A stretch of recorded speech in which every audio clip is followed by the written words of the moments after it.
Ja, grüß euch benannt und einen Sakrischgurden. Jetzt Kasperl! Leute, ich habe heute mal wieder eine kleine Pause von den Meinungsvideos von Reini und komplett themenfremd. Ne? Ihr werdet es im Titel schon gelesen haben. Heute geht es um Sony, die jetzt offiziell Edzardler die Scheiße gebaut haben. Und dazu habe ich mir einen sehr hochgeschätzten Gast eingeladen. Bitte sehr. Einen wunderschönen guten Morgen, Mittag oder Abend, meine sehr verehrten Damen und Herren. Der ein oder andere wird die Stimme noch kennen. Stilreich ist der Name.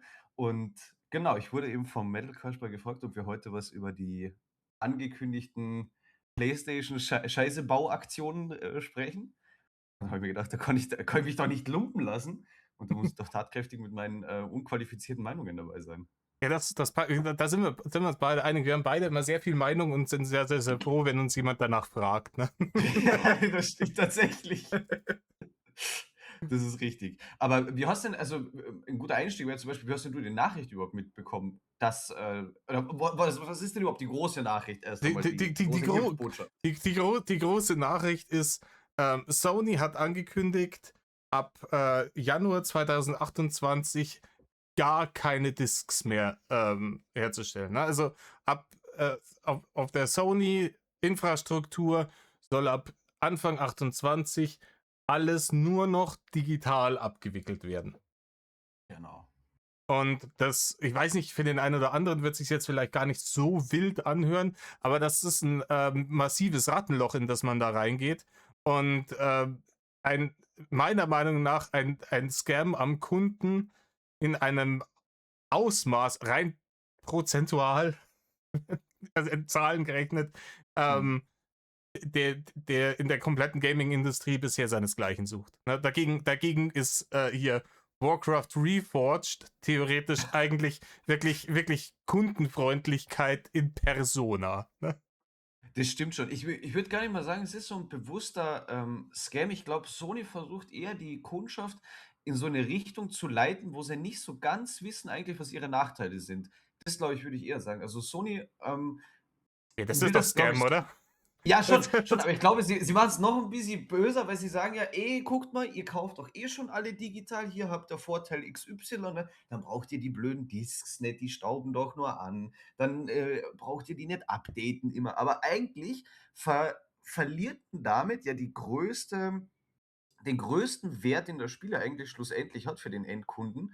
Und zwar, dass man immer noch die Version 1.0 bei sich privat auf einer Disk hat und die niemand einem wegnehmen kann, weil auch ohne Internetverbindung kann man diese 1.0-Version installieren des Spiels, ne? Und Im, im, dieses Recht, das fällt dir jetzt eigentlich damit weg. ja, da gebe ich dir zu 100% recht, aber ich glaube, du gehst da jetzt schon zu deep rein. Du siehst das jetzt schon irgendwie aus der Hyper-Nerd-Sicht. Das stimmt, das stimmt, das stimmt. Meine Meinung ist erst, also das Grundlegendste, was jedem erstmal auf der Hand liegt, ist, Menschen, die jetzt nicht so viel Kohle haben, haben halt vorher die Möglichkeit gehabt, so ich kaufe mir dieses Spiel, ich spiele Mhm. das durch, danach verkaufe ich es wieder, ne? Dann habe ich, klar, es ist immer, ein bisschen Schwund ist immer, gell? Ja, Aber natürlich, natürlich, natürlich. und habe dann aber schon mal mehr oder weniger ein bisschen Barne in der Hand als Mhm. Ding fürs nächste Spiel. Und das fällt ja vollkommen weg. Ne? Also friss oder stirb. Und Genau, es gibt eigentlich keinen Zweitmarkt mehr für, PlayStation-Spiele, die es eigentlich in jeder Generation davor gegeben hat. für alle Spiele. Und wie nennt man das? Wenn man gezielt andere Märkte ausschaltet, um alleine da zu sein? Das klingt für mich noch ein bisschen nach Monopoly. Ja, richtig. Und das ist nie gut. Das Nein, ist. das ist es tatsächlich. Es ist nur so bitter, gell? Weil, ich habe da so eine Statistik gesehen, als die Nachricht rausgekommen ist, weil das Böse ist halt, dass die Statistik halt leider auf Sonys Seite ist halt, ne, dass in dem ganzen Jahr, glaube ich, 2025 sind insgesamt 15% aller Spieleverkäufe durch Discs, gegangen, ne, und der Rest halt wirklich digital. Hm. Und das ist halt doppelt gemein so ein bisschen. Nein, aber das ist das Sony-Märchen, ja. das ist die Geschichte, die man die letzten Jahre versucht hat zu etablieren, um diesen Schiss jetzt an die Leute, zu verkaufen. Das ist so nicht ganz hundertprozentig richtig, Ach so? ne? Weil ähm wenn du die Statistik ein bisschen aufdröselst, wirst du merken, dass da alles mit reingerechnet wird, ne? Also Da also DLCs und, Ja, Indie-Games, irgendwelche die Indie-Games, ja. vom Budget her überhaupt gar keinen physischen Release leisten konnten. Wenn sich irgendjemand sagt: „Hey Digga, ich habe 99 Platin-Trophies, ich hätte jetzt aber gerne genau jetzt heute noch 100“ und sich, hier „My Name is Mayo“ runterladen, Mhm. geht das in diese Statistik mit rein. Und wenn Okay, du okay. dir we Das ist gemein, ja. wenn du dir aber und die ganzen Shovelware, Bullshit auch. Und wenn du dir aber anschaust, ne, was die großen AAA-Releases, wie es da aussieht, ne, Mhm. Vergleich Disk zu Nicht-Disk, befinden wir uns im Bereich 65 bis 85% ähm, Disk-Versionen, die verkauft wurden. Ah, okay. Ich habe hier Okay, okay. Zahlen aufgeschrieben. Ähm, 82% der verkauften PlayStation-Konsolen sind die Disk-Variante. Wenn alle Leute nur digital kaufen würden, dann würden sie Mhm. sich ja nicht die Disk-Variante kaufen, dann wären sie ja schön blöd, oder? Das ist richtig. Und sie haben's ja auch ich glaube, sie haben auch den ersten Schritt für dieses Diskless, PS5, PS6 Ökosystem ja schon gelegt, als sie die PlayStation 5 Pro rausgebracht haben und du hast ja die Disk-Version und die Diskless-Version kaufen können Ne, und das für war die bei der Disk-Version PlayStation 5, normal war das. bei der Da bei der war's normal? ja, Disc oder Discless. Die Pro kam schon gar nicht mehr mit Disc. Da musstest du dir dann, also du kannst dir ein zusätzliches Disklaufwerk kaufen nochmal. Also Genau, das auf die war's, glaube ich. 900 € PS5 Pro kannst du nochmal Huni drauflegen, damit du dann auch ein Disklaufwerk hast. Also, Und das Krasse bei diesem Disklaufwerk ist, das ist nämlich sehr untergegangen in den Nachrichten. Dieses Disklaufwerk funktioniert nämlich so, dass im Gegensatz zur normalen PS5 muss die PS5 Pro mit ihrem Disklaufwerk, wenn du es dabei hast, immer am Internet angeschlossen sein, weil das irgend 'n Chip drin hat, das quasi sicherstellen muss, dass du mit dem Disklaufwerk nicht irgendwas anstellst, bevor du die Disk reinstellst, ne? Und damit setzt du auch schon wieder den ersten Punkt dafür, dass Disks weniger, einsetzbar werden eigentlich, wenn du jetzt zum Beispiel nicht mit Sonys Regeln spielen möchtest, ja, ne? natürlich, man hat vorher schon, ne, unterschwellig versucht, dass man Discs haben will, ne, das Spiel über Disk zu spielen, zu erwerben, so inconvenient wie möglich für den Kunden zu machen, Auf ne? jeden Fall, auf jeden Fall. Da bin ich voll bei dir. Schon allein Und es hat die nicht mal gigabyte-großen funktioniert. Updates am Anfang eines Spiels, wenn du's startest, ne, dass du Mhm. erst mal 'ne Stunde 'n Update ziehen musst beim großen Game, Ja. ist früher eigentlich auch nicht so gewesen, muss man sagen. Ne, Das war zu PS3 und PS4 Zeiten nicht so. nicht wirklich, ne, geschweige denn Mhm. Super Nintendo-Zeiten, Good Old Days, ne? Ja, das Äh, sind die good old days. aber ja, das ist natürlich auch so 'n Punkt. Und, da habe ich es mir auch schon gedacht, so warum? Man hat sich damals Mhm. alles Mögliche auch aus dem Arschgebirge gezogen. Warum? Alter, bei dir ist gerade irgendwer fährt hier draußen irgendwie mit dem Da Moped ist 'n vorbei, oder? Motorrad vorbei. Ich habe hier sehr viele, Drift Kings, würde ich sie mal nennen, bei mir Ah, vorm Fenster, die äh, gerne mal hier so für die Familie mal, um die Ecke driften. ich würde ja sagen, wie sie in South Park nervige Motorradfahrer beschrieben haben, aber dann wirds Video demonetarisiert. Ne, das will man nicht. Das gibt's dann für die Hardcore-Fans auf Patreon oder so. Das muss ich sagen, bei Patreon extra Video einfach rauf und Ja. runter beleidige, so das ist einfach nur noch Genau, da gibt's dann die Annalen der zensierten Videos. können wir auch unsere Cola-Bierchen-Leaks noch mal hochladen. Oh, oh, das ist bis heute noch Lost Media. Das müssen wir noch 'n bisschen, wie soll ich sagen, da müssen wir die Zuschauer noch 'n bisschen so, dürstend machen Ja, ja, dafür, ja, auf für jeden Fall. diese Das müssen Videos. wir noch Und dann hypen. Die müssen die ja. müssen die müssen Hype-Level von den Rudy-Tapes, erreichen. Oh, Die auf jeden Fall, sind die müssen so 'n bisschen Legendenstatus ja, müssen die die erreichen sind und dann dann nach geht's noch ins knallste Johann. Die sind dann nach Release auch mindestens genauso enttäuschend. Oh, ich Ah, hoffe nicht, ich hoffe nicht. Aber irgendwann einmal, wenn's viel irgendwann zu noch. spät schon ist. 4 Jahre ist es schon her, dass wir damit angefangen haben. Wahnsinn. Die Zeit vergeht. Wir sind gesidetrackt worden. Sony, Ja, wo waren wir richtig. stehen? Beim Disklaufwerk und dass die Zuschauer so in 'ne Richtung geleitet werden, quasi Ja, schon mit dem Diskless, genau. PlayStation, ne? Und das hat ja nicht mal funktioniert. Ja, wie gesagt, ich glaube, diese 82% verkaufte Version mit Mhm. Disklaufwerk sprechen für sich. Und ich wette was, diese Zahl wäre deutlich höher, wenn die Verfügbarkeit der Konsole nicht 2 Jahre komplett im Gully gewesen wäre. Ja. Ich glaube, viele Leute haben sich die Non-Disc-Variante geholt, weil das die einzige war, an die sie gerade gekommen sind. Das auch, weil es gab ja sehr große Probleme auch mit den Preisen, bis auch noch am Anfang dieses Jahres, glaube ich, wenn mich nicht alles täuscht. Ja, die Preise sind immer Also, ein Thema. Die haben die schon dreimal erhöht, seitdem sie es rausgebracht haben. Also, es ist die erste Konsolengeneration, die mit der Zeit teurer wird und nicht ja. günstiger. Aber jetzt mal 'ne ich würde mal ganz kurz 'n Schritt zurückgehen von dem Disk-Thema und würde dich gerne mal fragen: Findest du eigentlich, dass die PS5 'ne gute Next Gen bisher war, Ja. so spieletechnisch? Ey, ich habe eine hier stehen, ich spiele sehr viel da drauf. Ja? Ähm, ich muss dir sagen, ich bin von der Hardware begeistert, ich bin von den Spielen begeistert.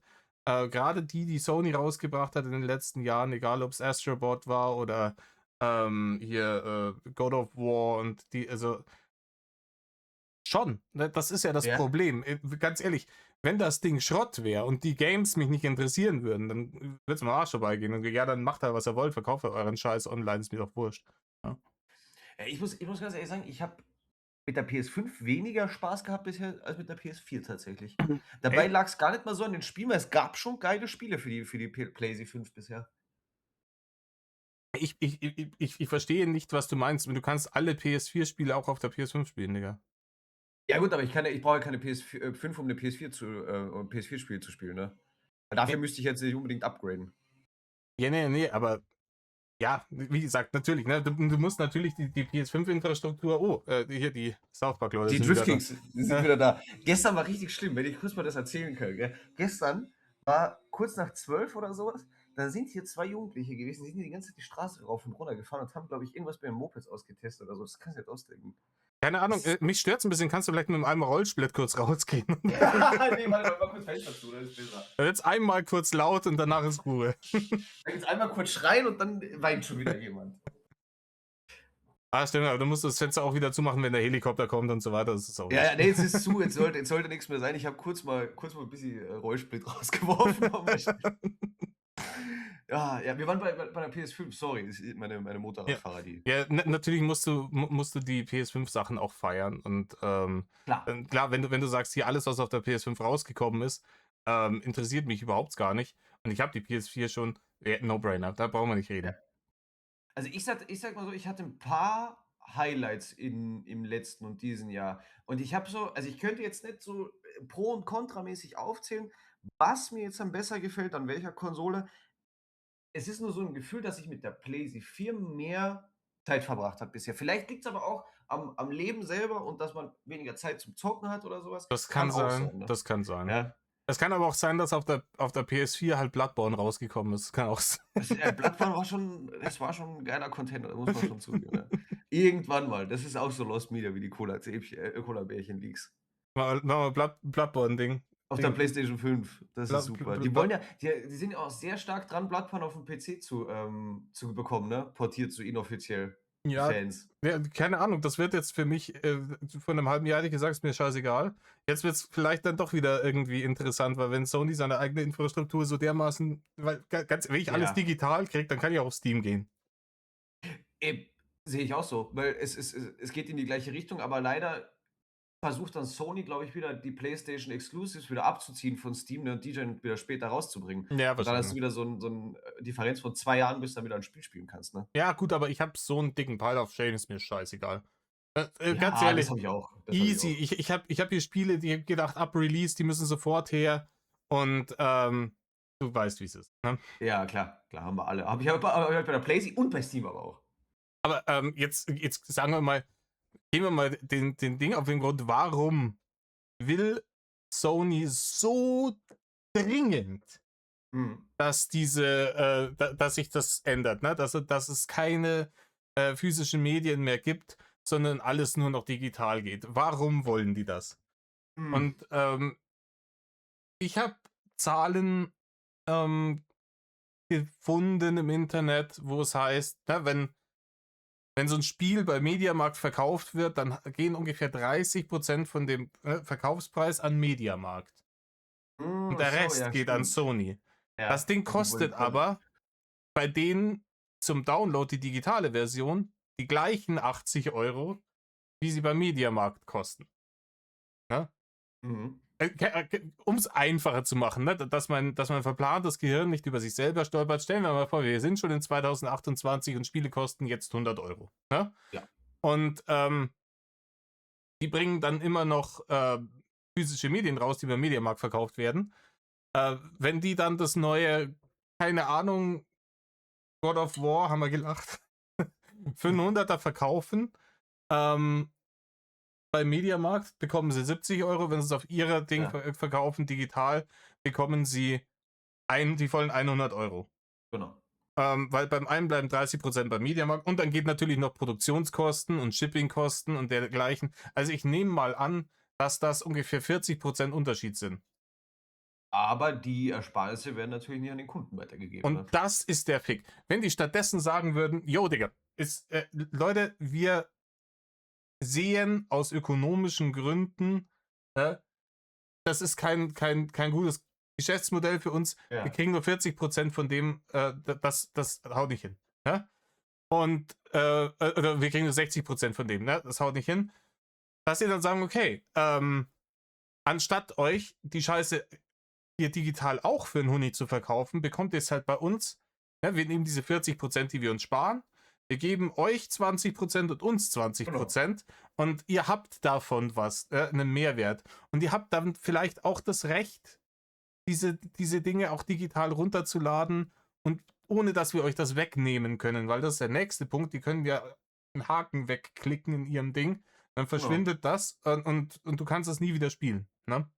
Es ist ja sogar noch ein bisschen gemeiner mit dem, also, ich stimme dir da voll und ganz zu mit den ganzen Discs und Ersparnis und sowas. Es wäre voll der coole Announcement gewesen, wenn du sagst: „Ey, wir machen bald keine Discs mehr, aber im PlayStation Store ab jetzt alles minus 20% einfach. Jeder Artikel minus 20% dauerhaft", ne? Das wäre ja geil gewesen. Aber es ist tatsächlich so, dass Sony auch in der Vergangenheit immer wieder, Artikel aus ihrem Store, den man gekauft hat, schon entfernt hat. Aber in diesem Fall waren es keine Filme keine Spiele, sondern Filme tatsächlich. Mhm. Weil Sony hat ja auch weltweit so 'n PlayStation-Movie-Dienst, glaube ich, wo du wie bei iTunes oder sowas kannst du, glaube ich, Filme ausleihen und kaufen. Und Mhm. da ist es auch regelmäßig so, dass in Deutschland war's jetzt vor Kurzem so, dass Anfang des Jahres alle Studiokanalfilme weggegangen sind oder wegentfernt wurden, Das habe ich die auch gehört, die Leute ganzen schon alten gekauft haben. Arnie-Filme und das ganze Zeug, ne? Ja, genau, genau, genau. Also, du hast quasi dir jetzt zum Beispiel ganz viele Arnie-Filme gekauft oder, Stallone oder sowas, ne, und ab morgen gehen die einfach nicht mehr. Die findest du einfach nicht mehr bei dir. Hast du gezahlt ohne Ende, aber guckst jetzt durch die Röhre eigentlich, ne? Und genauso wird es bei Spielen auch sein. Und dann kannst du auch noch anfangen mit hier dynamisches Pricing und sowas kannst du auch noch anfangen, anzupassen, gell, je nachdem, wie viel der Kunde gerade bereit ist zu zahlen. Mhm. Weil wenn jeder nur mal digital zahlt, kannst du ja auch eigentlich jedem User irgendeinen Preis vorschlagen und sagen, wenn der User das zahlt, dann zahlt das halt, ne? Ja, klar, weil du Also kannst ja nicht mehr raus in die echte Welt gehen und einen Preisvergleich machen. richtig, So. richtig, Da richtig, sind wir wieder genau. beim Monopol. Ne? Ja. Und dann hast du so was wie bei Amazon und kannst sagen: „Ja, jetzt hier 20% grade Rabatt, weil Aktion XY, die geht aber nur über 5 Minuten." Ah, okay. Also, ich glaube jetzt nicht, dass das von heute auf morgen so sein wird, aber die Weichen wurden auf jeden Fall schon mal gesetzt damit. Ja, klar. Aber das Problem ist, es wird natürlich alles immer sehr, sehr unterschwellig gemacht. Ja, Und dann checken das die Leute nicht. Das ist der Grund, warum die Tabaksteuer immer nur irgendwie hier mal um 20 Cent, da mal um 20 Cent erhöht wird und nicht von einem Tag genau. auf den anderen um 20 €. Ne? Wenn man angeblich für die Gesundheit der Leute ist und will, dass die Leute weniger rauchen. So. Und was ich auch sehr gemein fand bei dem Announcement, ist ja, dass sie das ja auf dem Rücken von dem Announcement eigentlich gemacht haben, das GTA 6. Das ist, also, da muss ich auch sagen, das ist auch 'n richtiger Abfuck, weil das checke ich auch gar nicht. Also, Rockstar hat scheinbar gesagt, GTA gibt's nur digital, so. Mhm. Du kannst 'ne physische Version kaufen, da ist aber keine Disk drin, da ist 'n Code drin. Es wird aber irgendwann mal nächstes Jahr 'ne physische Version geben, scheinbar mit 'ner Disk. Nee, Und dann nee, denke ich nee, mir auch noch: das, das, „What the das, waren, actual fuck?" das, waren, das waren Fake News. Das waren Fake Das News. waren Fake News, ne? Ich habe da nämlich auch einen Artikel drüber gelesen, wo es hieß, die und die Quellen sagen bla bla bla bla, aber wir haben von Take-Two gesagt bekommen: „Nein, ähm, Ding, GTA 6 bekommt keine physische, Version. Keine Disk, kein nix. Aus.“ Also, es gibt da gar kein digitaler Code sozusagen, den du dir kaufen kannst? Nein, nein, nein, doch, klar, du kannst den, aber es kommt keine Disk. Also, du kannst Ach die so, schal okay, also der letzte Teil des Announcements, der war quasi nicht, der war nicht Quatsch. korrekt. Na klar, Ah, okay. natürlich Ja, wollen das ist die schade.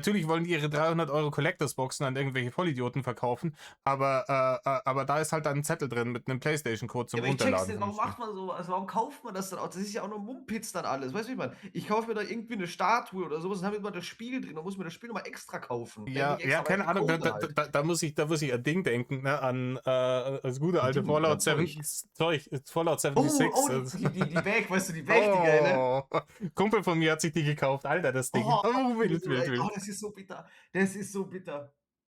Ja, aber ey, das ist das beste Beispiel. Das ist das beste Beispiel dafür, wie solche Collectors Editions ausschauen können. Ich habe ja auch die GTA 5 Collectors Edition bisschen weird gefunden, die war auch so zusammen gerumpelt irgendwie, habe ich das Gefühl. Da gab's, glaube ich, 'ne Cappy, 'n Feuerzeug und 'n Kartenspiel gab's da, glaube ich, drin. Und Ja, 'n paar Actionfiguren oder so was. wie gesagt, diese Dinger sind halt wirklich, da gibt's ganz, ganz selten inzwischen Zeit noch, Produkte, die von Herstellern kommen, die sich da wirklich Gedanken machen und Ja. wirklich geilen Scheiß da reinmachen, irgendwie handbemalte Figuren und so 'n Zeug. Ähm, aber wirklich die allermeisten sagen: „Ja, wir müssen auf jeden Fall noch 'ne Collectors Edition machen. Was hauen wir da rein? Ja, hier kriegst du noch, keine 'N Ahnung, Packung 'n Kladderadatsch Streichhölzer, oder so was. 'n paar Kondome und so was. Hat das was mit dem Game zu tun? Nein, aber Kondome sind immer witzig oder so, ne? Rein damit. Genau. Die Idioten zahlen schon, ja, das Ding kostet uns jetzt in der Herstellung 'n Fuffi, was verlangen wir? 250 müssen drin sein. Bum bum, Ratatzink, die Leute kaufen die Scheiße. Ja. Dann machen wir's noch limitiert, schreiben noch 1 bis 5.000 drauf und Ja. dann können wir noch mal 200 drauflegen. Ja, so 'n Echtheitszertifikat, so mit 'nem draufgedruckten Ja. Unterschrift, Digga, das ist Ich finde ja auch die Geschichte schade mit GTA 6, weil für mich hat das auch so 'n Moment eingeleitet. Ich habe die letzten Wochen nämlich auch 'n Podcast gehört, 'n Filmpodcast. Da ging's auch da haben sie auch einen eingeladen gehabt von Cape Light Studios. Das ist 'n deutscher Blu-ray, Vertreiber, ne? Der hat auch so im Interview gesagt so: „Es ist schon sehr, sehr absehbar, dass halt, 4K UHD Blu-ray auch das letzte physische Format sein wird, ne, was wir haben.“ Und das ist eigentlich so 'ne Richtung, das haben mit Sonys jetzt mit dem Aussetzen der Blu-rays halt auch von PlayStation, ne? UHD Blu-rays wird das letzte große physische Format und wenn Blu-rays generell werden weniger verkauft in den letzten Jahren. Wie jetzt wieder, wobei jetzt wieder bisschen mehr. Das ist auch, wieder 'n neuer Trend, der aufkommt. Aber es ist so ein nächster Stich in diesem es kommt so eine neue digitale Zeit auf uns zu, die ich gar nicht so gut finde. ne, aber das ist kein Bug, das ist 'n Feature. Die ist shitty by Design, diese digitale Ja, Zeit. Das ist das Problem. Weil man könnte ja, also wirklich diese digitale, Nummer könnte man ja so krass, ähm, zum Vorteil auch des Kunden machen, ohne groß Abstriche machen zu müssen. Also, dass man halt ja, sagt: „Hier, man bietet es an und wenn du es gekauft hast, dann gehört es dir auch wirklich, also, ne, wie mit so einem NFT oder sowas, ne? Du hast dann da, wie kann auch über Blockchain, ist mir egal, dass du halt irgendwas hast, du sagst: „Hier, ich habe das gekauft, so, das ist meins und ich habe dann irgendwo im Internet auch einen Ort, wo ich es mir runterladen kann“, ne? ich finde, es könnte sogar noch einfacher sein, weil, also, ich würde es jetzt erst mal auf, digitale Filme jetzt zum Beispiel runterbrechen, weil da ist es noch mal einfacher. Aber du könntest, wenn du zum Beispiel jetzt 'n Portal hast, wenn zum Beispiel jetzt, sagen wir mal, Sony bringt 'n neuen Film raus, ne, und du kaufst dir den jetzt digital, dann kriegst du dann einfach Download-Link für 'ne MKV-Datei und dann hast du das Videofile einfach gedownloadet, so. Das wäre das Einfachste, was du machen könntest, aber das macht natürlich keiner, weil, das würde ja dann die Tür öffnen für Internetpiraterie zum Beispiel, ne? Aber dass diese Sachen sowieso schon im Internet von Piraten ausgetauscht werden, das ist egal, ne? Ja, Wir vor tun es allem, dann wieder weil du natürlich mit diesen kundenfeindlichen Praktiken und diesen, wo halt wirklich auch der letzte Dulli merkt, dass er hier verarscht werden soll, ja, Dingen, die Leute halt wieder in die Internetpiraterie zurücktreibst, das richtig, checken die halt vor lauter Hybris auch wieder nicht, ne? genau.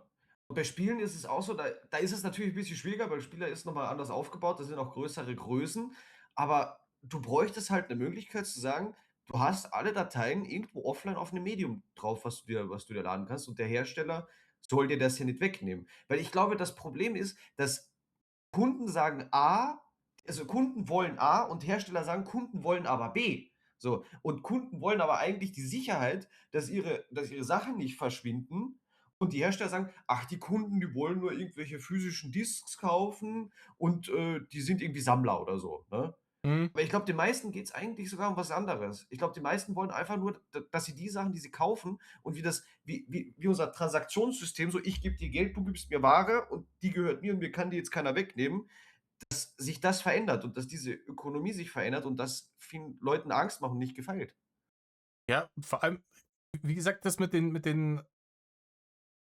dann selber auf die Festplatte laden, finde ich, keine Ahnung, defeats the purpose ein bisschen von dieser ganzen digitalen Nummer. Ja. Ne? Also, wenn man aber wirklich sagt, man geht hier wirklich hart rein in das Digitale und wir sind so krass vernetzt und alles und, ne? Sind wir doch mal ehrlich, dann auch so Spiele, die dann schon 5, 6, 7 Jahre alt sind. Die werden ja Mhm. auch nicht mehr so krass runtergeladen, sodass du da Geht noch jetzt. viel Pflege oder sonst irgendwas, du brauchst irgendwo einen Ort, wo dieses Spiel auf irgendeinem Server liegt, auf das irgendwer zugreifen kann, sagen: „Hey, ich habe mir vor 20 Jahren God of War gekauft, ich hätte mal wieder Ja, Bock“, und dann das da einfach wieder runterladen kann, komme was wolle. Und dass du ihm ja. das auch versicherst, ne? Dass du sagst: „Hier, dafür gibst du mir Geld“, weil du verlangst ja auch das Gleiche für die physische Disk, ja? Dann muss es ja auch gleich viel wert sein, ne?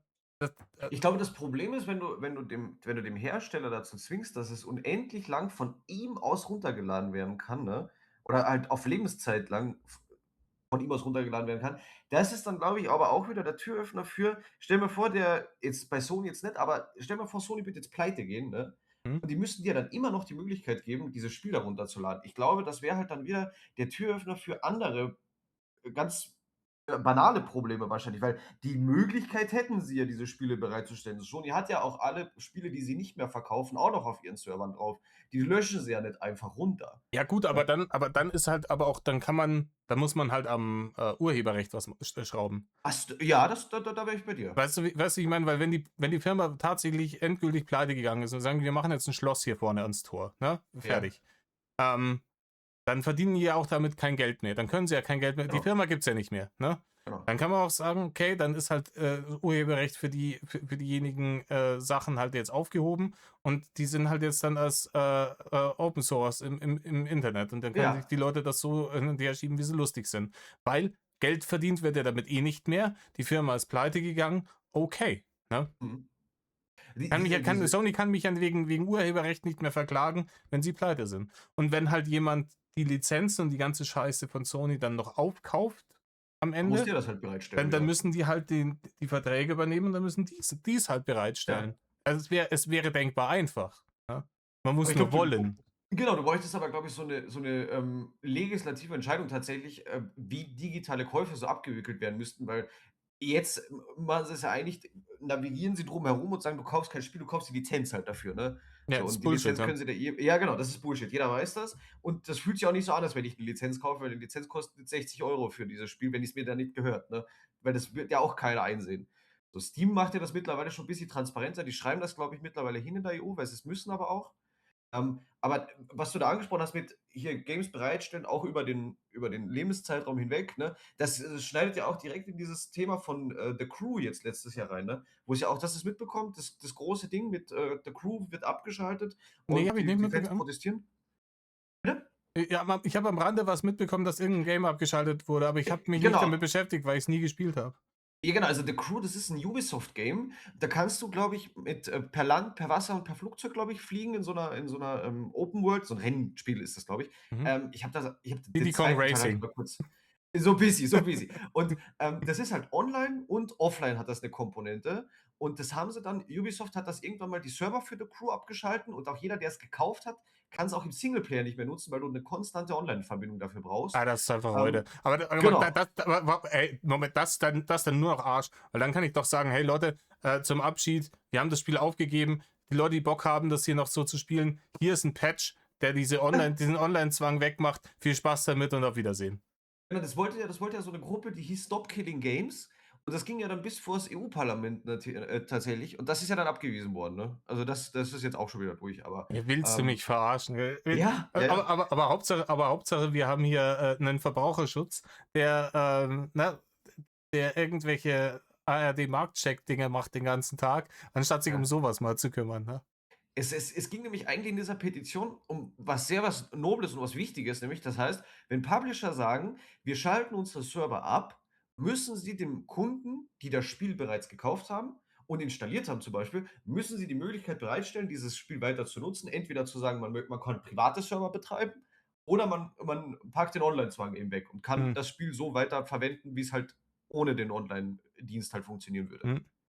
Und das wäre sehr legitim gewesen eigentlich. Ja, ja, habe ich gesagt. Das muss wie Genau. gesagt, keine Ahnung, einer von denen patcht so 'n Ding in einem Tag, oder? Sicher. Sicher, du nimmst 'n paar Checks wahrscheinlich raus aus dem Gamecode, und dann wäre der Onlinezwang weg. Natürlich eigene Custom-Server basteln. Das gibt's für Spiele, zum Beispiel, ich glaube, für Star Wars Knights of the Old Republic oder so was. Da gibt's, glaube ich, Custom-Server. Das muss halt der Spielebetreiber bereitstellen, ne? Da muss halt Dokumentation und so was geschafft werden, wie du halt so 'n Server aufsetzt. Aber das ist auch möglich. Das ist auch möglich, weil dieser Server muss auch vom Spielbetreiber, also vom Publisher, muss der auch betrieben werden, dieser Mhm. Server. Der wird nicht anders aufgebaut sein. Ich habe grad 'nen ziemlich darken Gedanken. Sag mal, Oh, was du davon hältst. teile mir Ähm, den mal mit mir.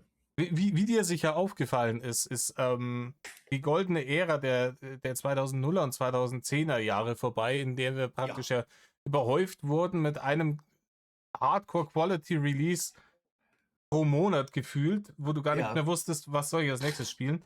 Die Qualität vom Gaming in allen Bereichen ist bis auf visuell. Visuell sehen sie inzwischen alle super tolli aus, Mhm. aber, Scripts, Stories, oft auch Mechaniken et cetera, ist im Großen und Ganzen von meinem Gefühl her eher nach unten gegangen, ne?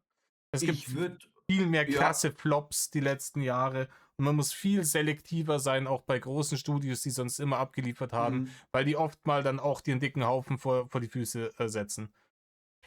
Glaubst du, Also, das ist hier by Design, dass man sagt, wir sparen, an bestimmten Punkten bei der Produktion neuer Spiele. mhm. Wir wissen, dass dadurch die Qualität sinkt und um die Leute davon abzuhalten, zu sagen: „Ja, dann spiele ich halt das alte gute Zeug, das ihr da vor 10 Jahren rausgebracht habt, nehmen wir ihnen das weg, damit sie gezwungen sind, wenn sie weiter zocken wollen, unseren mediocre Bullshit zu kaufen, den wir ihnen jetzt zu fressen vorgesetzt haben.“ Ich ich würde mit dir mitgehen, dass es auf jeden Fall 'n Qualitätsabfall gab, was jetzt nicht die audiovisuelle Komponente ist, weil ich glaube, da stimme ich dir zu, das ist auf jeden Fall audiovisuell nach oben gegangen. Ich würde sogar sagen, bei den Storys, ja, da gibt's auch Hit or Miss, aber das, was du früher nicht hattest, was du jetzt hast, das ist einfach, Release now, fix later Prinzip eher. Und Mhm. das ist das große Problem. Und das geht schon einher mit großen Entlassungen, Spieleindustrie, die auch Arbeitsbedingungen vielleicht bietet, die eben solche Massenabgänge von Studios eben begünstigt, ne? Weil wenn du halt KI und so 'n Masse und Scheiß halt auch? und auch das, wenn du halt, so gewisse, Tätigkeiten eben für KI auslegst jetzt, das ist aber eher in den letzten Jahren jetzt wieder dann interessanter gewesen. Aber ich glaube, dass du auf jeden Fall 'n Qualitätsabfall hast, der aber gar nicht mal dadurch ist, dass du sagst, wir waren das bewusst, dass unsere Spiele schlecht sind, sondern ich glaube einfach, es ist 'n Shareholder-Prinzip mit, wir müssen unseren Gewinn der Firma maximieren. Also, ich glaube, dass da einfach 'n Fick auf die Kunden gegeben wird, so, nonchalant, wie man's jetzt sagen muss, Mhm. und dass das einfach in Kauf genommen wird und geschaut wird: „Okay, wie lange können wir die Schraube runterdrehen qualitativ, bis die Leute uns auf die Barrikaden gehen", ne? Ja. Und Ja, wenn man klassisches sich das Kapitalismussystem, ne? Ich meine, genau, wenn du du musst erst mal schauen, dass du 'n Kundenstamm hast. Wenn du nicht mehr Kunden erreichen kannst, dann muss das Wachstum woanders herkommen. Dann musst du genau. die Preise erhöhen. Wenn die Leute das dann irgendwann nicht mehr bezahlen, die Preise nicht mehr erhöhen kannst, dann musst du woanders sparen. Dann sparst du beim Personal und bei der Qualität. Und ich muss es jetzt glatt mal googeln, aber weil ich kann mich da nämlich auch noch erinnern, 2022 bis 2026 Videogame-Layoffs, da gibt's 'n eigenen Wikipedia-Artikel darüber, ne? Weil es gab ganz, ganz viele Layoffs bei Ubisoft zum Beispiel, bei, Unity, bei Microsoft, bei Sony, bei Electronic Arts, Epic Games, Take-Two, Riot Games, ne? Also, das sind alles große, große Publisher Mhm. und auch Spieleproduzenten, wo wahrscheinlich sehr viel Talent verloren gegangen ist. Und ich glaube, dass es wirklich so 'n Thema ist mit wir haben immer mehr 'n Spielekatalog, der auf Remaster auch setzt, ne? Ich meine, jetzt braucht man nur Blizzard angucken. Mhm. Ich glaube, dass es halt eher in so 'ne Richtung geht mit, wir verkaufen den Leuten wieder Nostalgie, neu aufgegossen, weil da brauchen wir auch weniger Fixen dann dran und dann machen wir das halt so wieder, ne? Deshalb das ist ja auch beim Kino so. Du hast ja auch die gleichen Storys, gleichen Filme kommen immer mal wieder ins Kino, ne? Ja. So, das ist ja es gibt ja gar keinen kreativen Drive mehr in Hollywood gefühlt und, der geile Scheiß kommt überall woanders her. Und ich glaube halt, so 'n bisschen so 'n Platz werden Spiele auch einnehmen, weil Spiele sind jetzt kein, Nischenphänomen mehr. Also, Gaming ist 'n Ja. absolutes Mainstream-Medium, Ja, ich glaube, was die Gaming-Industrie hat in den letzten Jahren, mehr umgesetzt als die Film und Musikindustrie zusammen. Also, Ja, das stimmt auf jeden Fall. Aber da muss man auch dazu sagen, da muss man fairerweise dazu sagen, da spielt auch Mobile Gaming mit, gell? Also, das ist auch ja, wieder okay. das Ja, muss man auch Mobile fairerweise sagen. aber ob Mobile Gaming Gaming ist, das Fass machen wir jetzt nicht auf, weil Ne, das das machen wir das gibt's da das gibt's auch für die Patreon-Follower gibt's das dann. ja, da kommen die Beleidigungen wieder raus. Richtig, richtig.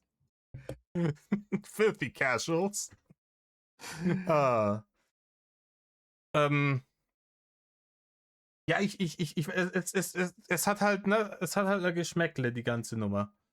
Es Und hat 'n Geschmäckle und, diese 2 Botschaften eben, GTA 6 keine, physische Edition und auch Sony stellt den Dienst ein, ne? Es ist natürlich, 'n herber Schlag gewesen jetzt die letzten 2 Wochen. Ich glaube, den 1. Juli haben sie's auch angekündigt. und die PlayStation Plus, Beiträge gehen auch noch hoch, ne? Das muss ich ja auch irgendwann mal kündigen. Ich abonniere schon seit, glaube ich, 'nem Jahr habe ich dieses PlayStation Plus, das höchste auch, weil ich dieses Game Streaming manchmal nutze, ne? Mhm. Und ich nutze es eigentlich total selten. Also, wenn ich einmal im Monat meine Playsee, glaube ich, anschmeiße für 10 Minuten oder so was, ja, da ist echt schon viel wirklich wahr. Ich habe halt dieses, wo du diese, ne, monatlichen Gratisspiele da bekommst und, ähm, Ja. das ist, glaube ich, dieses mittlere Ding. Und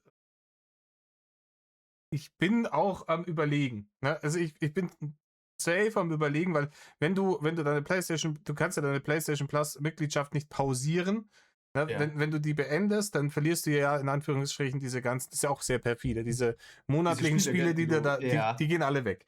Und ich bin echt am Überlegen, mal da durch den Katalog durchzuschauen, was da jetzt weggehen würde und dann mir die vielleicht 3 4 Spiele rauszusuchen, wo ich sage: „Hey, die hätte ich wirklich noch gerne gespielt“, die möglichst schnell durchzupushen und dann halt einfach, ne? Und das dann zu beenden. Ja, es ist halt einfach 'ne ganz perfide Praktik, ne? Wenn du da zu Hause sitzt vor deiner Collection und denkst dir: „Boah, jetzt PlayStation Plus bezahlen und weiter meine Spiele Zugang drauf haben oder mit den 18, 20 € irgendwas Besseres halt anfangen“, ne? Und dass Ja. du dir halt dann wirklich schon überlegst: „Oh, die Spiele, die verliere ich jetzt oder so was“, das ist echt gemein. Ist das eigentlich auch so, dass wenn du 'n Spiel reduziert über PlayStation Plus kaufst, dass du dann den Zugang auch verlierst? Ne, Ah, das ist nicht so, okay. das dürfte nicht so sein. Das wäre Das jetzt wäre krass. Das wäre krass. das wäre noch räudiger. Das können sie aber, glaube ich, Ja. nicht machen. Ich hm, Was ist denn auch dein Ausblick für dieses Jahr? Was wird denn dich noch reizen? So, jetzt sind wir schon das erste Halbjahr ist ja schon vorbei jetzt. So, spieletechnisch? ich bin Gott sei Dank in diesem GTA-Hype überhaupt nicht drinne. Ich Oh, bin ich schon irgendwie. ich Ich habe bin schon Bock. jetzt das Ich habe letzte schon Bock. GTA, das ich gespielt habe, war San Andreas. Ja? Ja. Hast du da auch, so 'n paar Racial Slurs auf Casual rausgeworfen, während du im Auto rumgefahren bist? So behindert bin ich dann doch wieder nicht, ne? Ah, so, schade, schade. Aber ich muss sagen, also mich hat GTA 6 der Hype schon gekriegt. Also, ich habe schon Bock.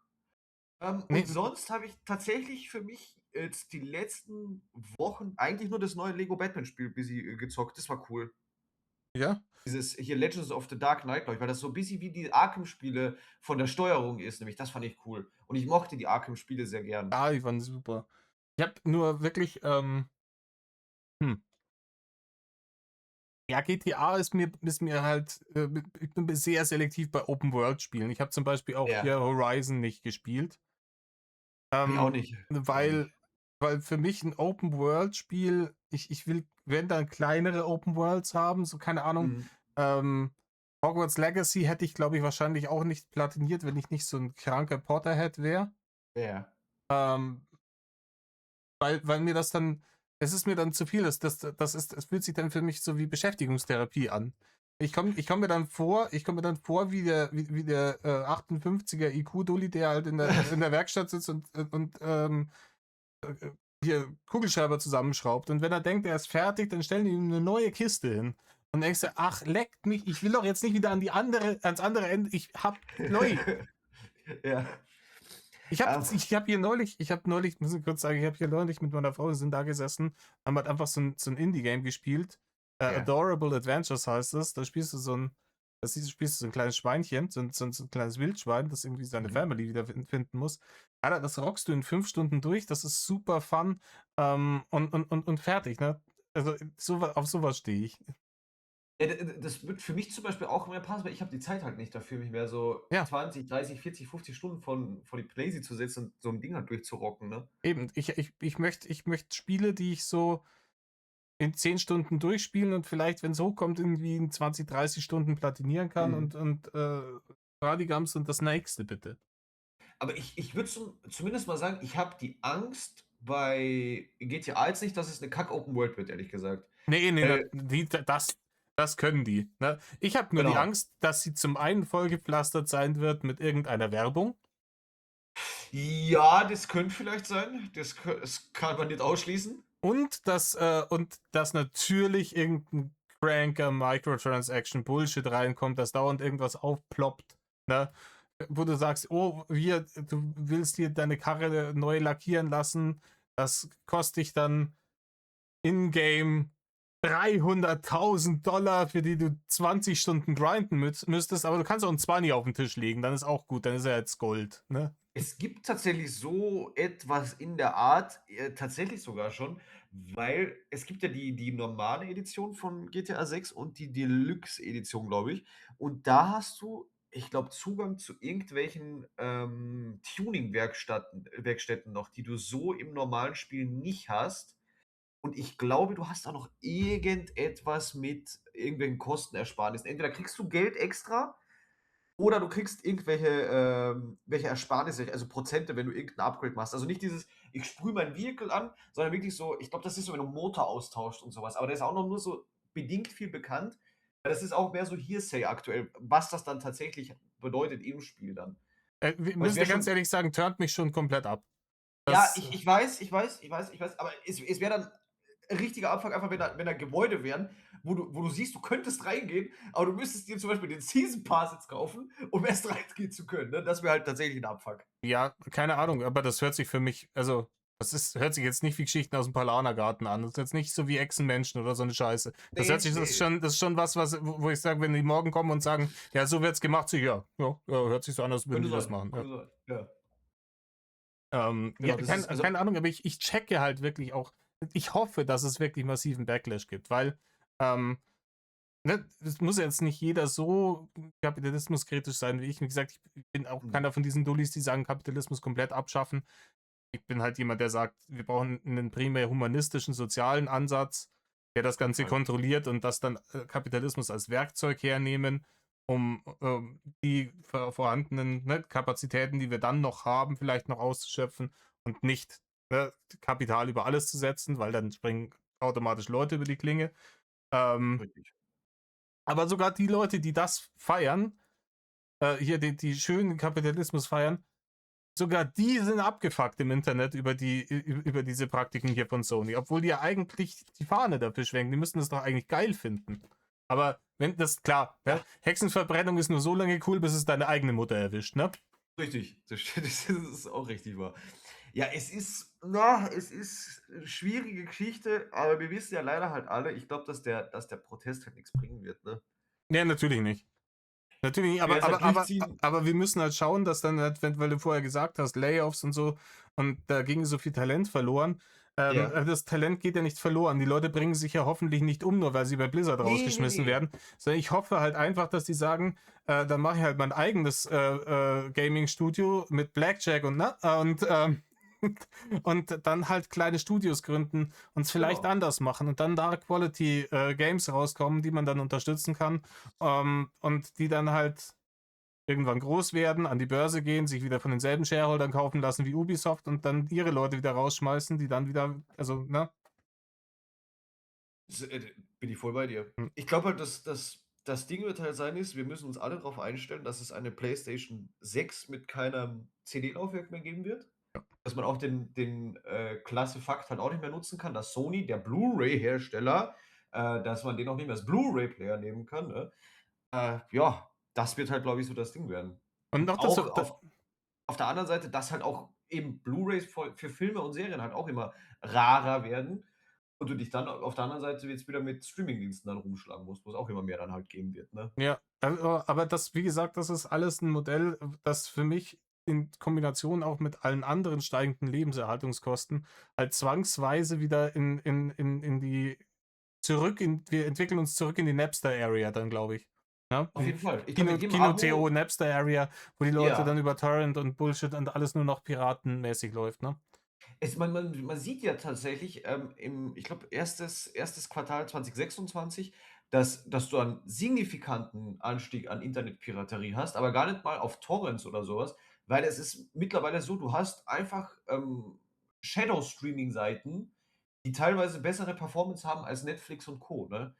Und halt auch die Libraries halt auch mal 10 haben, ne, weil da halt alles drauf ist. Das heißt, es ist ja gar nicht mal so, dass du dir jetzt unbedingt, Filme runterladen musst von irgendwelchen sketchy Websites. Es gibt schon mit, fancy Benutzeroberfläche und allem, ne? Also, der die Leute das ist ja das Paradoxe, ne, dass die Leute, die dann der Internetpiraterie betreiben und das ja im großen Stil machen, die wissen ja, was die Probleme sind und die wissen auch, wie man sie tackelt, weil die sind ja im gleichen Boot wie wir zum Beispiel jetzt, Mhm. dass wir vor der gleichen, Entscheidung stehen mit, wir haben einen kleinen Geldbeutel und wir wollen nicht unser ganzes Geld für irgendwelche Abo-Dienste ausgeben, die wir in die Unendlichkeit zahlen und eigentlich schlussendlich davon nichts haben, wenn wir dieses Abo kündigen. Mhm. Und deshalb gibt es da einfach, andere Anbieter, ich sage immer Alternativseiten, die das einfach besser hinkriegen und da besser 'n Draht zu den Kunden haben, die sie nicht mal kennen. Ja, aber wie gesagt, da ist es dann halt auch wieder so, die zeigen ja noch mehr auf, wie perfide das eigentliche System von Sony und Konsorten ist, weil die ja sagen, es geht ja. Ne? Es liegt ja nicht daran, da lebt, ich kann nicht mal wieder, ich will nicht Land bei Sony.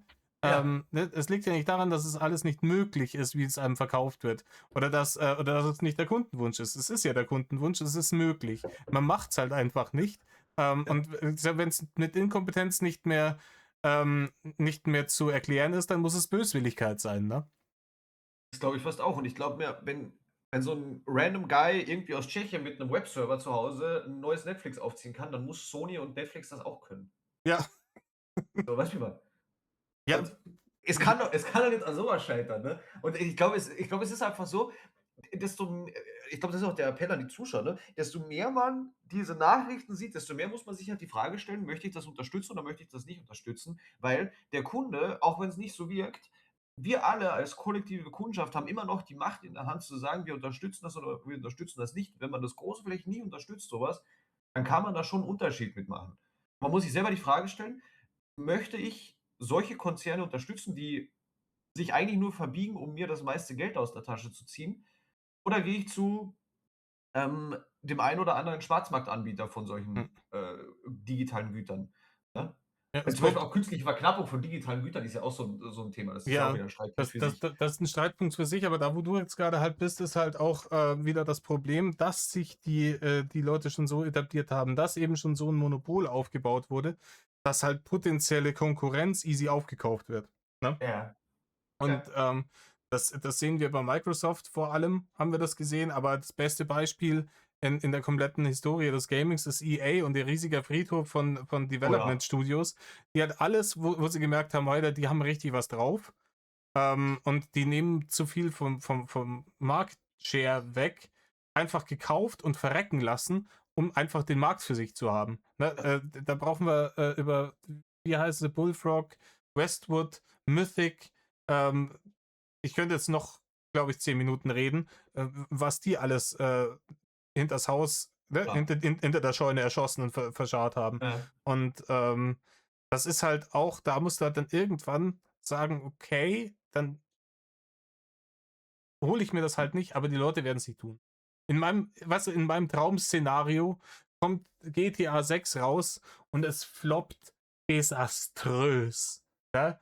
Ja. Das wäre mein Traum-Szenario, dass irgendwas noch passiert, dass wirklich auch der Letzte checkt, okay, denen bin ich scheißegal, die wollen einfach nur so viel Geld von mir wie möglich. Das ist kein fairer Deal mehr hier in der ganzen Gaming-Industrie und ich steige hier aus, leckt mich, ich mache das nicht mehr mit und die Scheiße crasht einfach Ja. komplett. Ne? Du, also ich meine, die Idee, die, wie soll ich sagen, die löst schon irgendwie was aus, ne? Wenn du sagst so, too big to fail GTA, ne? Vielleicht ist der Icarus ja doch zu nah in die Sonne geflogen. Ähm, ich weiß es nicht. Also, ich würde es mir auf jeden Fall anschauen. Was ich zum Beispiel sagen kann, ist, ich habe das ja in der Vergangenheit schon öfters mal erzählt. Ich habe einmal eine Situation gehabt, da war ich, befoohnt, glaube ich, wurde ich da. Und das war 2019 um November herum, wo Cyberpunk rausgekommen ist und ich mir 'ne Woche freigenommen habe zum Cyberpunk zocken, so. Die hättest du dir besser 2 Jahre, 3 Jahre später freigenommen, die. Ja, die hätte ich mir jetzt wenn ich mir jetzt 'ne Woche frei nehmen hätte können, dann hätte ich jetzt 'ne gute Zeit wahrscheinlich gehabt. Und seitdem ich habe Cyberpunk vorbestellt. Ich habe es am Gut, das war der erste Fehler. Uti, da hast Ja, du den ja, ersten Fehler ja, schon ja, begangen. ja, vollkommen richtig. Ich habe ja daraus gelernt. Ich habe vorbestellt, ich habe in der Mitternachtsstunde habe ich runtergeladen und bin sofort rein. Ja, und dann war auch die Vorfreude bald mal vorbei. Hm. Aber ich habe zumindest daraus gelernt, dass ich nicht vorbestellen werde bei GTA 6. Ja, ganz ehrlich, ich bestelle gar nichts mehr vor. Gar Ich auch nichts mehr. nicht. Und egal wie hyped ich bin, ich werde es nicht vorbestellen. Das ist mir scheißegal. Ich schaue mir das erst an. Und ich weiß, dass dann wieder irgendwelche Autos kommen und sagen, ja, aber die Studios, das Development dauert immer so lange und die brauchen die Kohle von den Vorbestellungen, damit die damit Bullshit. arbeiten können, etc. bla bla bla bla. Ja, das ist mir vollkommen scheißegal. Ja, dann müssen sie was ändern, dann müsste entweder vielleicht den Development-Prozess, streich die ganze Microtransactions raus, hast du schon wieder ein halbes Jahr gespart. Ne? Ja, Und an Development. Und es ist wenn dir das Genick bricht, dann ist halt vielleicht dein Produkt einfach scheiße, ne? da bin ich bei dir. Aber ich werde mir auf jeden Fall ansehen, was mit GTA 6 noch passieren wird jetzt die letzten Monate auf ihrer Zielgeraden dann. Und im Übrigen, ich finde das eine traurige Entwicklung. Was Ich, denn? ich, ich war früher wirklich gern am Start, gerade irgendwie bei neuen Blizzard-Releases, so Ach so, vorbestellen, ja, ja. bis Overwatch ungefähr, ne? Ja, Weil es gab damals ja wirklich große Studios, die einfach immer abgeliefert haben. Also ja. Blizzard hat bis zu einem bestimmten Punkt immer abgeliefert. Und du konntest das guten Gewissens vorbestellen, weil du gewusst hast, die verarschen mich nicht. Und dann kam Bobby Kotick und dann war, Vorbei. das war der Kotick-Midas-Effekt. Ne? Das war, Ey, du musst ja auch nur mal denken, wie lange ist es her, dass du Bock hattest, dich zum Mediamarkt zum Call of Duty Mitternachtsverkauf anzustellen, ne? das hatte ich noch nie. Ich hatte noch nie Bock, mich mitternachts Also, für irgendwas anzustellen. ich sage mal so, ist schon sehr lange her, ne? Also wenn ich mitternachts für irgendwas anstehe, dann ist das Bier auf dem Festival. Ja. Das ist so, okay. Das ist okay. Und, also, ich sehe auf jeden Fall also, um jetzt noch mal kurz den Full-Circle-Moment da zurückzumachen. Also, ich sehe auf jeden Fall den Qualitätsverlust.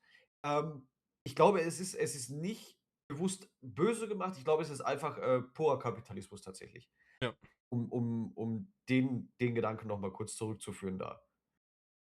Und Ja, das sehen wir über die gesamte Branche hinweg. wie gesagt, Wachstum muss her. Und Ja, wenn du an bestimmten Stellen, du siehst es ja auch im Supermarkt, ne? Keine Ahnung, da gab es jetzt hier mit Schokoladentafeln, gibt es dann immer wieder den Ding, na, oh, Tafel kleiner geworden, Verpackung ist aber ja, gleich groß, Preis ist trotzdem gestiegen und so weiter. Wie gesagt, wenn alles auf Wachstum ausgelegt ist und man nicht einfach nur sagen kann, hey, wir haben ein gutes Produkt und wir verdienen damit gutes Geld, sondern das immer mehr ausgeschüttet. Und ich weiß, das ist natürlich scheiße, weil wenn du nicht immer mehr ausschüttest, dann steigen dir die Shareholder ab. Und wenn alle Leute deine Aktie verkaufen, dann ist dein Unternehmen nichts mehr wert und dann gehst du in Konkurs. So.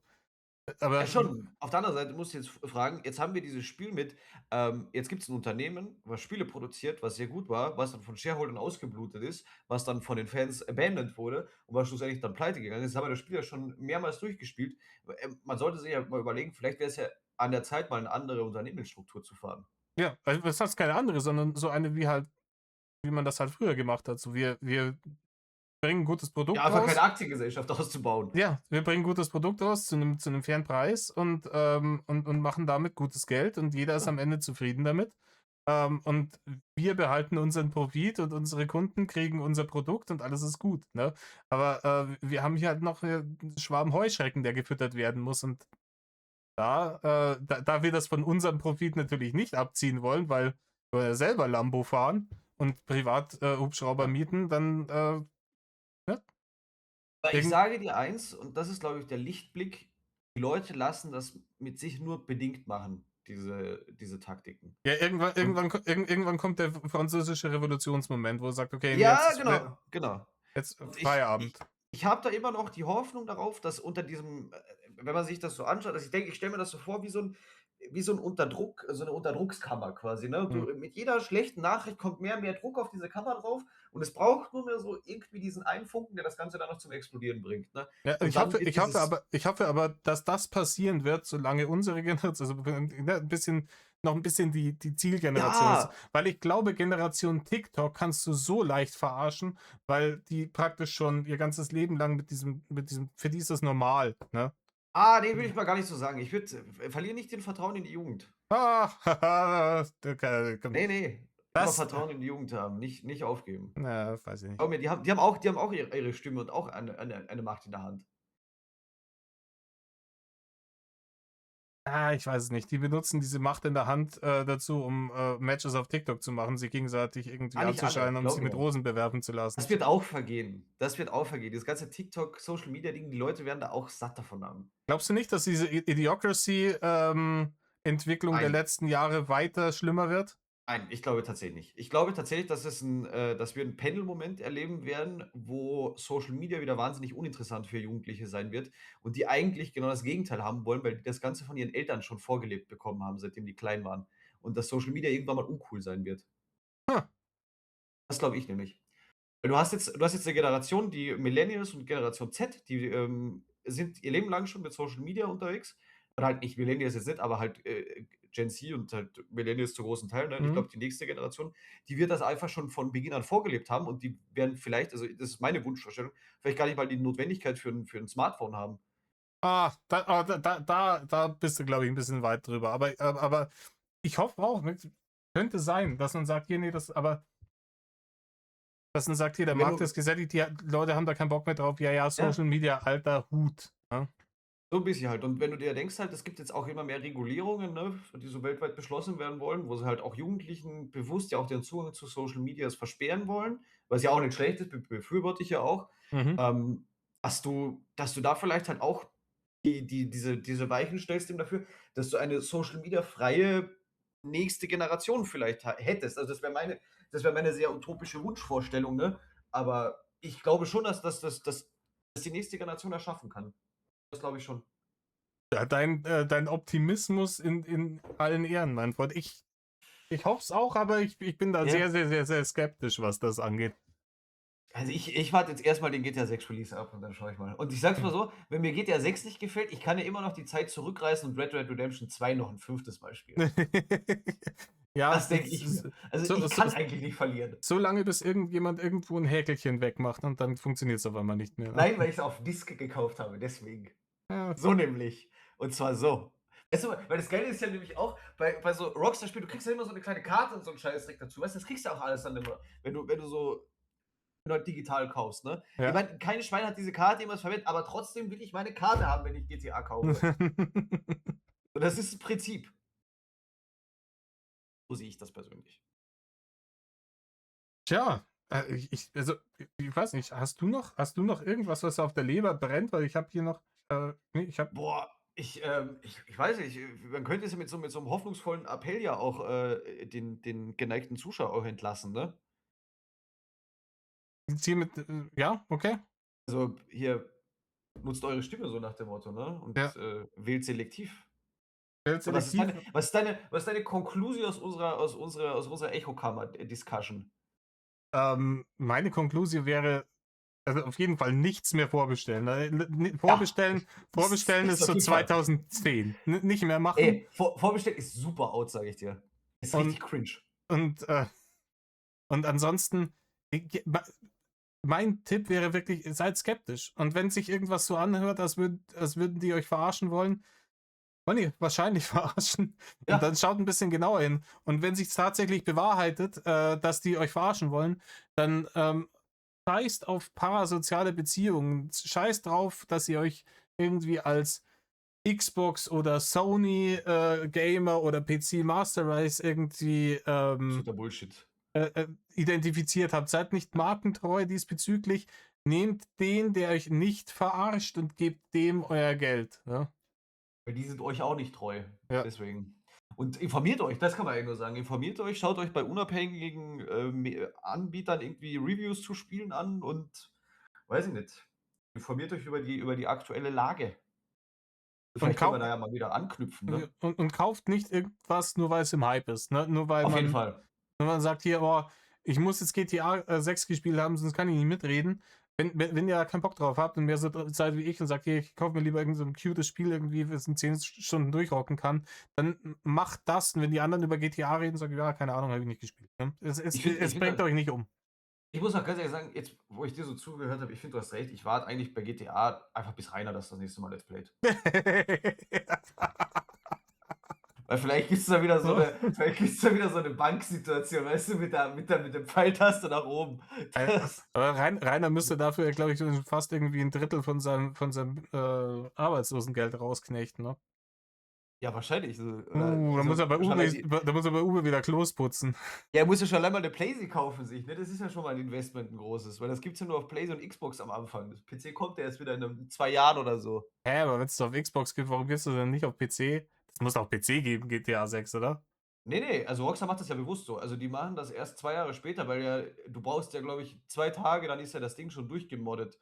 So, und, dann ist das auch gecrackt bald und dann kriegen die halt kein Geld mehr durch die oder das ist die Lüge, die sie halt erzählen, dass sie kein Geld mehr durch den PC-Release dann mehr kriegen, ne?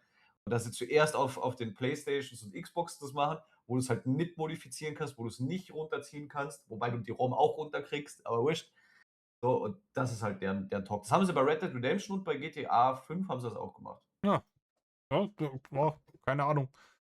Wie gesagt, Ja, deshalb, bei mir wird es dann vielleicht auch darauf hinauslaufen, dass ich sage, okay, ich schaue, was ich an Pile of Shame habe, rechne mir aus, wie lange ich brauche, um die ja, alle durchzuspielen, spiele das und gehe aus dem ganzen Ökosystem dann erstmal raus und schaue dann, wenn ich damit fertig bin, wie sich der Markt bis dahin entwickelt hat. Und das würde ich euch auch empfehlen. Wir haben viel zu viel Scheiße rumliegen.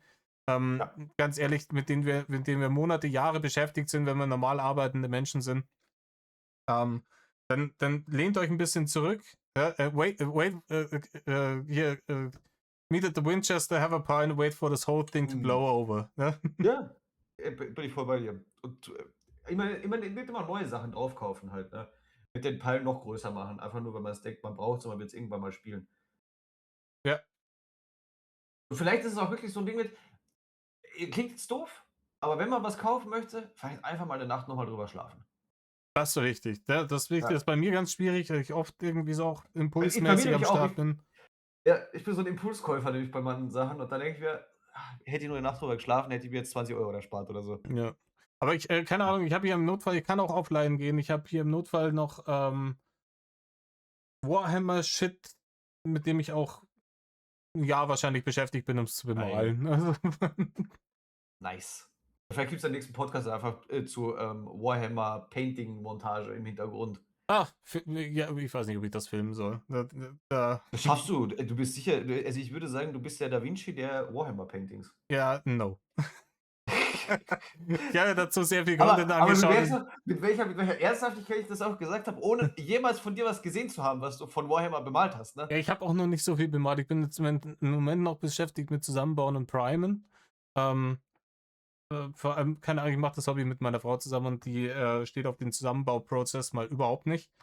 Mhm. Und deswegen baue ich deren Zeug auch noch zusammen und prime das und dann machen wir so Mal-Sessions, wenn es ein bisschen kühler wird, ne? Das klingt super nice. Aber wir sind schon wieder abgeschwiffen.